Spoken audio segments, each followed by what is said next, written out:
to sustain the system by assuming all this further debt, which everywhere you look around you is the very pattern of what is happening. So this is the cause of the fundamental cause, not only of inevitable failure of the lie that we call economy, it is also the cause of all of its further injustices. Well, I was, just 16 years old or so when I, went through this class and asked this question, and, I couldn't help it. I realized this was an important idea, of course, but I did not, dream that, it would end up being an argument that I would wage for 40 years afterward against people such as Ron Paul followers, for instance, who claim that higher interest rates would have prevented us from borrowing excessively and thus saved us from the present failure. Well, what a lie. I'm sorry, that's preposterously inconclusive thinking, because the higher the rate of the interest, the more interest you have to reborrow as an even greater increase in new debt in order to maintain a vital circulation. So you only escalate the failure. Well, in truth, if I may skip ahead in time to computer models that I provided the Reagan administration in 1983 and 4, I'm the only person in the world who's actually modeled this, at least to that time, to say the mid-'80s. And in truth, people are now claiming right and left to have created models.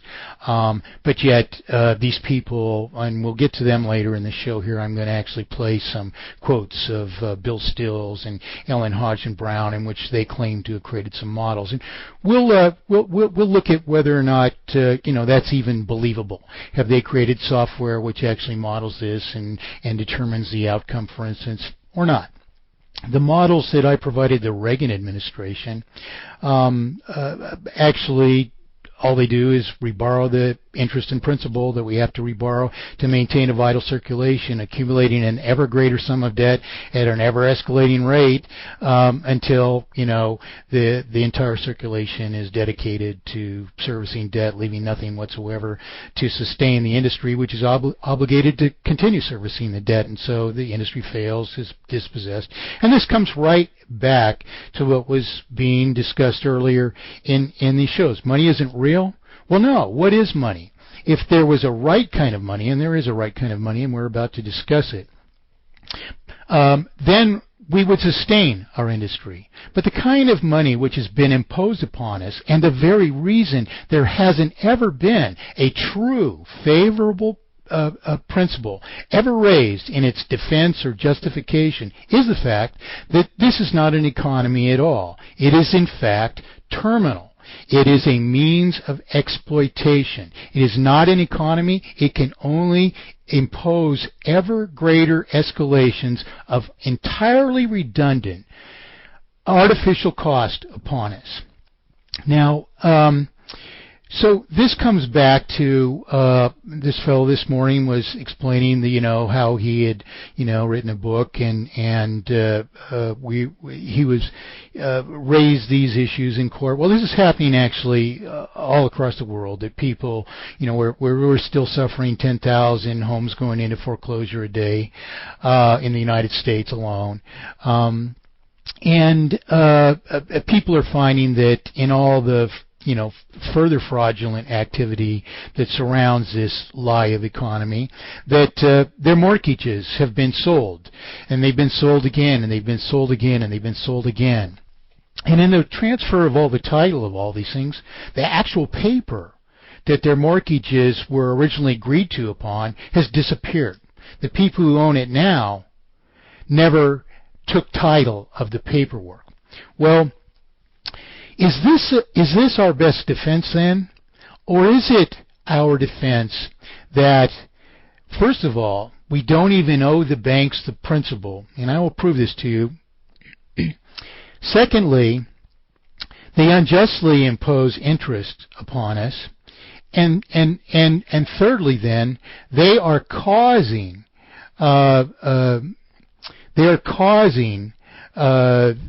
this failure by the very obfuscation of the currency that we are suffering. Now, we can understand that this is happening just from what I've explained in high school, and that is that any economy based on interest-bearing debt inevitably terminates itself under insoluble debt. And the basic process that we have to get our brains around first to understand that we have inevitable terminal failure is that the money is no longer a mere promissory obligation, and being as it's subject to interest, we are required to reborrow so much as all the principal and interest that we pay out of circulation as a new debt, which is perpetually increased then so much as periodic interest on an ever greater sum of debt. So this is the cause of inevitable failure. It's the actual underlying fundamental cause of the first Great Depression, and it can only be the actual underlying fundamental cause of a second Great Depression, a third, a fourth, and so on and so forth. Unless we, as a self-ruling people, get our brains around these issues and the fact of whether or not there is one and one only solution, as I've said for 40 years, or not. You know, if so, what are the other solutions? Shall we throw Bill Stills and Ellen Hodgson Brown and myself and Steven Zarlinga in a room and let us all pound this out before you? I'm all for it, you know. But we're going to cover these issues since they won't debate these things with me.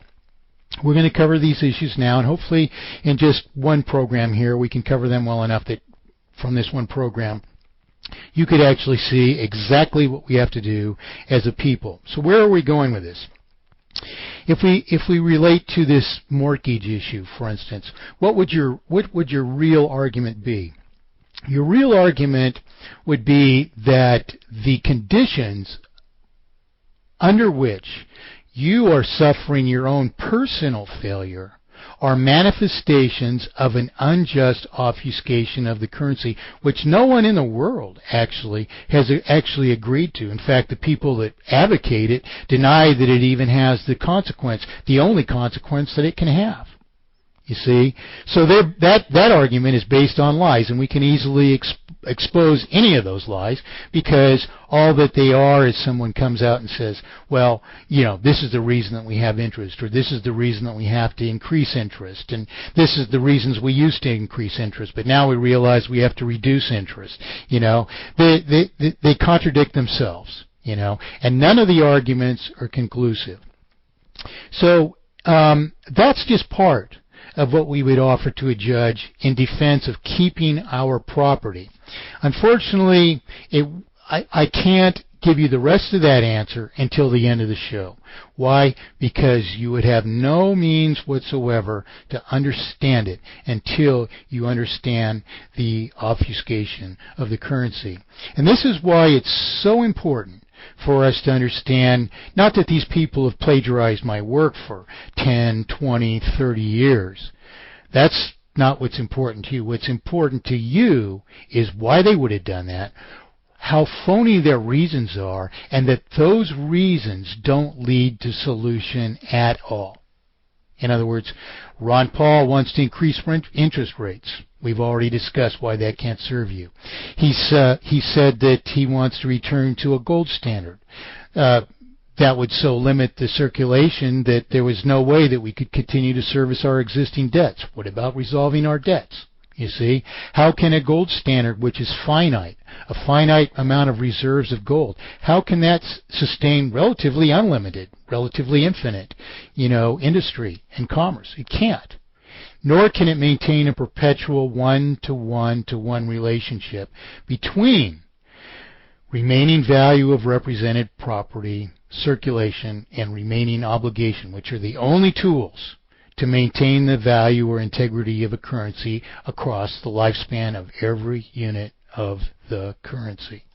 So, where we're going with this eventually is we need to understand solution. We need to understand how do you defend yourself against this foreclosure on your mortgage.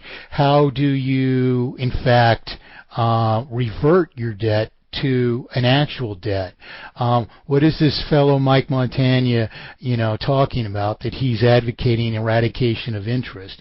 And, whereas, 2 years ago, he was debating Ellen Hodgson Brown in the op-ed news, forums, and she denied that interest is the problem. And how is it, that 2 years later she's now claiming interest is a problem, but still not giving us the reasons to understand that whatever she's advocating, we're actually going to play it for you.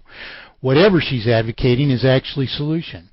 Why does Bill Stills, in the same piece of work, claim a different solution could be a solution? How can these things actually be solution when these people won't even give us the construction so that we can understand, well, yeah, that's actually built from facts which make it, in truth, a solution?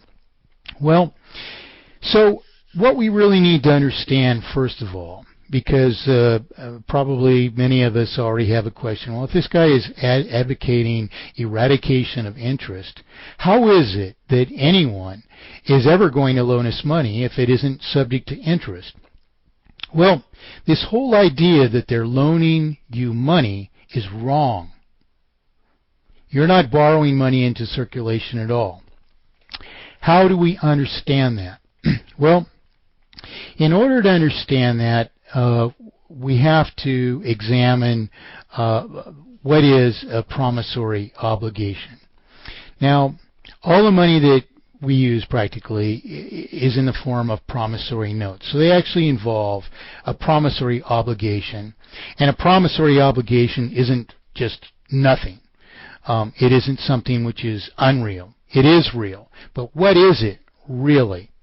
Well, unless we can answer that question, we can't rule ourselves. We become the unwitting subjects of central banking systems which have been imposed upon the world. So it's very important, first of all, for us to understand or unravel what is the nature of a promissory obligation. Now, this is a card that until more recently I've held it to my chest, but it's a fact that in the case of Ellen Hodgson Brown, for instance, she's long advocated that if we introduce the interest with the principal and we actually applied that to taxation on our property, then we wouldn't have this terminal failure. Well, she makes no reference whatsoever to my work, which is the source of the idea that interest is inherently and inevitably terminal.